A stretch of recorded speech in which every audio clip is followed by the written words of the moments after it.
When we are seeking peace, we must turn to the Lord on a daily basis, and we will find that he can give us a peace that this world does not understand. Good morning, I'm Pastor Ernie Lewis of the Blue Point Church in Sisney, Illinois, with your thoughts for Wednesday. You know, the Apostle Paul wrote the book of Philippians while imprisoned in Rome. So he knew what it was like to face opposition, persecution, maybe even anxiety in his ministry. He also wrote Philippians with the theme of joy despite their persecutions. So he says in Philippians chapter 4 and verse 6, "Be anxious for nothing, but in everything by prayer and supplication with thanksgiving, let your requests be made known to God, and the peace of God, which surpasses all understanding, will guard your hearts and your minds through Christ Jesus." You know, Paul's admonition may have sounded like the popular words of Bobby McFerrin back in the 1980s. Don't worry, be happy. Although this may sound very trite to you, it seems like that's his premise. His first admonition was to be anxious for nothing. Now this coming from a prisoner of the infamous Roman government who was actually falsely accused of some sort of insurrection that brought him here. And he says the antidote to worry was to bring everything to God by prayer and supplication with thanksgiving. You see, it is a righteous attitude of the heart that he's talking about here.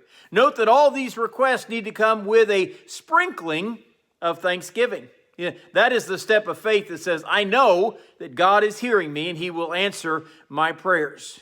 After all, we are making our requests known to the God of the universe who is all-powerful and all-knowing in our lives.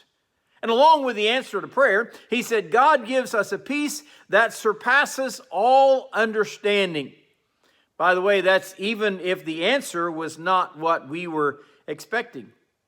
They say that God has three answers to prayer. One of them is, yes, I will answer your prayer. One of them is, no, that's probably not what is best for you right now. One of them is, wait, in my own time I will do that which is necessary here. But that sometimes is the hardest answer to take. But despite the answer, we will receive that peace that passes all understanding. You know, when believers face troubles and they bring them to the Lord in prayer, they can rest, knowing that all their difficulties are in the hands of God for his safe keeping. That should bring us that deep, settled peace in our hearts and minds anyway.